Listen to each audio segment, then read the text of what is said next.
দুটিকে আর বাঁচাতে পারবো বলে মনে হচ্ছে না। কেন ভাবছো তো? তার আগে আমার কর্তার কাজ দেখো।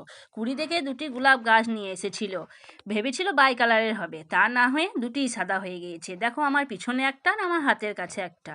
কি আর করা যাবে, এই দুটিকেই আজ লাগানো যাক। আমি এখানে এবার মাটির মিডিয়াটা তৈরি করে নিই। এখানে আমি নিয়েছি মাটি, ভার্মি, বালি, নিমখোল, ফাঙ্গাস পাউডার, একটুখানি হাড়ের গুঁড়ি ও একটু ডিমের খোলার গুঁড়ো। দেখো, এবার এই গো ব্যাগটি খুলতেই তখনই ঘটল সর্বনাশ। ভিতর থেকে পিঁমড়ে বাসা করে রয়েছে।